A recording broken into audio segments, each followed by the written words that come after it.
ಲೋಕಸಭೆಯ ಇಂದಿನ ಕಲಾಪ ಆರಂಭವಾದಾಗ ಸಭಾಧ್ಯಕ್ಷ ಓಂ ಬಿರ್ಲಾ ಪ್ರಶ್ನೋತ್ತರ ಕಲಾಪ ಕೈಗೆತ್ತಿಕೊಂಡರು. ವಿರೋಧ ಪಕ್ಷಗಳ ಸದಸ್ಯರ ಗದ್ದಲದಿಂದ ಕಲಾಪಕ್ಕೆ ಅಡ್ಡಿಯಾಯಿತು. ಈ ವೇಳೆ ಸಭಾಧ್ಯಕ್ಷ ಓಂ ಬಿರ್ಲಾ ಪ್ರತಿಪಕ್ಷಗಳ ಸದಸ್ಯರ ನಡೆಗೆ ಬೇಸರ ವ್ಯಕ್ತಪಡಿಸಿ ರಾಜಕೀಯ ಪಕ್ಷಗಳ ನೀತಿ ವಿಚಾರಗಳಲ್ಲಿ ಭಿನ್ನತೆ ಇರುವುದು ಸಹಜ, ಗಂಭೀರವಾದ ಭಿನ್ನತೆ ಇದ್ದರೂ ಸದನವನ್ನು ಮುನ್ನಡೆಸಬೇಕು, ಸದನದ ಕಲಾಪಗಳು ನಡೆಯಬೇಕು ಎಂದು ದೇಶ ಬಯಸುತ್ತಿದೆ. ನಮ್ಮ ವಿಚಾರಗಳು ಚಿಂತನೆಗಳಲ್ಲಿ ವ್ಯಕ್ತವಾಗಬೇಕೇ ಹೊರತು ಗದ್ದಲದಲ್ಲಿ ಇರಬಾರದು. ಕಲಾಪವನ್ನು ಸುಗಮವಾಗಿ ನಡೆಸುವ ಬಗ್ಗೆ ಎಲ್ಲ ಪಕ್ಷಗಳ ಮುಖಂಡರೊಂದಿಗೆ ವೈಯಕ್ತಿಕವಾಗಿ ಹಾಗೂ ಸಾಮೂಹಿಕವಾಗಿ ಚರ್ಚೆ ನಡೆಸಲಾಗಿದೆ ಎಂದು ತಿಳಿಸಿದರು. ಸದನದ ಘನತೆಯನ್ನು ಕಾಪಾಡುವುದು ಎಲ್ಲ ಸದಸ್ಯರ ಸಾಮೂಹಿಕ ಜವಾಬ್ದಾರಿಯಾಗಿದೆ. ಪ್ರಶ್ನೋತ್ತರ ಕಲಾಪದ ಬಳಿಕ ಎಲ್ಲರ ವಿಚಾರಗಳನ್ನು ತಿಳಿಸಲು ಅವಕಾಶ ನೀಡಲಾಗುವುದು ಎಂದು ಮನವಿ ಮಾಡಿದರು. ಆದರೂ ಗದ್ದಲ ಮುಂದುವರೆದ ಕಾರಣ ಕಲಾಪವನ್ನು ಮಧ್ಯಾಹ್ನ 2 ಗಂಟೆಗೆ ಮುಂದೂಡಿದರು. मेरे बार बार आग्रह करने के बाद भी आप सदन में गतिरोध कर रहे हैं, ये लोकतंत्र के लिए उचित नहीं है। सदन की कार्रवाई आज 2 बजे तक के लिए स्थगित की जाती है।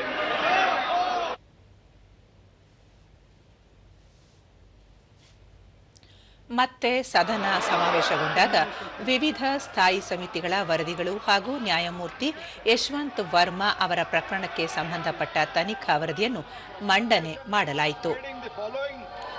ಸಚಿವರಾದ ಪ್ರಹ್ಲಾದ್ ಜೋಶಿ, ಅರ್ಜುನ್ ರಾಮ್ ಮೇಘವಾಲ್, ಪ್ರತಾಪ್ ರಾವ್ ಜಾಧವ್ ತಮ್ಮ ಸಚಿವಾಲಯಗಳಿಗೆ ಸಂಬಂಧಪಟ್ಟ ಕಾಗದ ಪತ್ರಗಳನ್ನು ಮಂಡಿಸಿದರು.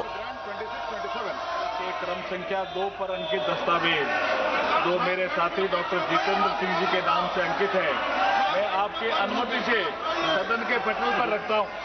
धन्यवाद। 168 में प्रतिवेदन में अंतर्गत सिफारिशों टिप्पणियों के कार्रवाई की स्थिति का वक्तव्य सभा पटल पर रखता हूं।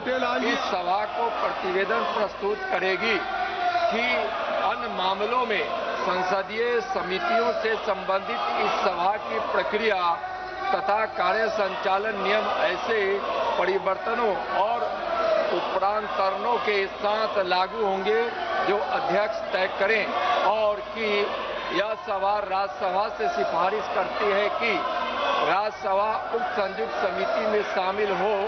ಗೃಹ ಖಾತೆ ರಾಜ್ಯ ಸಚಿವ ನಿತ್ಯಾನಂದ ರೈ ವಿದೇಶಿ ದೇಣಿಗೆ ನಿಯಂತ್ರಣ ತಿದ್ದುಪಡಿ ಮಸೂದೆ 2026 ಜಂಟಿ ಸಂಸದೀಯ ಸಮಿತಿಗೆ ಹೆಚ್ಚಿನ ಪರಿಶೀಲನೆಗಾಗಿ ಮಂಡಿಸಿ ಮುಂದಿನ ಅಧಿವೇಶನದ ಮೊದಲ ವಾರ ಸಮಿತಿ ವರದಿ ನೀಡಲಿದ್ದು, ಲೋಕಸಭೆ ಹಾಗೂ ರಾಜ್ಯಸಭೆ ಎರಡೂ ಸದನಗಳ ಸಂಸದರು ಈ ಕುರಿತು ಹೆಚ್ಚಿನ ಪರಾಮರ್ಶೆ ನಡೆಸಲಿದ್ದಾರೆ ಎಂದು ಹೇಳಿದರು.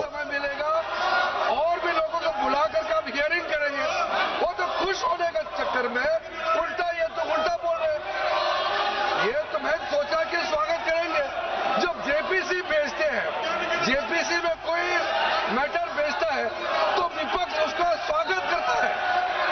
ये तो स्वागत करने की जगह में विरोध कर रहे हैं। तो अफसोस की बात है, कोई माइनॉरिटी को टारगेट नहीं है। ये पूरा देश को सुरक्षित रखने के लिए नियम बना रहा है। किसी माइनॉरिटी किसी कम्युनिटी को टारगेट करने का सवाल ही नहीं है।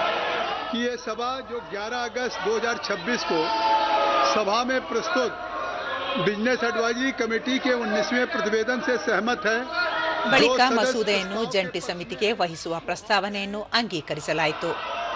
जो सदस्य प्रस्ताव के विपक्ष में वो ना कहें, मेरे विचार में निर्णय हाँ वालों के पक्ष में हुआ, हाँ वालों के पक्ष में हुआ, प्रस्ताव अनुमोदित किया जाए। ಅರ್ಧ ಗಂಟೆಯ ಕಾಲ ಸದನವನ್ನು ಮುಂದೂಡಿ ಮತ್ತೆ ಕಲಾಪ ಆರಂಭವಾದರೂ ವಿರೋಧ ಪಕ್ಷಗಳ ಸದಸ್ಯರು ಗದ್ದಲ ಮುಂದುವರೆಸಿದರು. ಈ ನಡುವೆಯೇ ಗಣಿಗಾರಿಕೆ ಮತ್ತು ಖನಿಜಗಳ ಅಭಿವೃದ್ಧಿ ಹಾಗೂ ನಿಯಂತ್ರಣ ತಿದ್ದುಪಡಿ ಮಸೂದೆ 2026ಕ್ಕೆ ಅನುಮೋದನೆ ನೀಡಲಾಯಿತು. ಬಳಿಕ ಸಚಿವ ಕಿರಣ್ ರಿಜಿಜು, ಗೃಹ ಸಚಿವ ಅಮಿತ್ ಶಾ ಸಭಾಧ್ಯಕ್ಷರಿಗೆ ಪತ್ರ ಬರೆದಿದ್ದು ನೀಟ್ ಪರೀಕ್ಷೆ ಸಂಬಂಧ ವಿದ್ಯಾರ್ಥಿಗಳು ನಡೆಸಿದ ಪ್ರತಿಭಟನೆಯ ಬಗ್ಗೆ ಉತ್ತರಿಸುವುದಾಗಿ ಮಾಹಿತಿ ನೀಡಿದ್ದಾರೆ ಎಂದರು.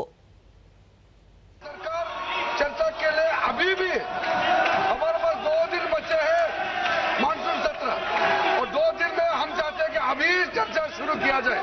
हम लोग बैठे हैं, आप लोग अपने अपने कुर्सी में जाइए, नहीं तो आप लोग पहले दिन से डिस्कशन के लिए मांग कर रहे हैं, गृह मंत्री जी का स्टेटमेंट की मांग कर रहे हैं। हम जब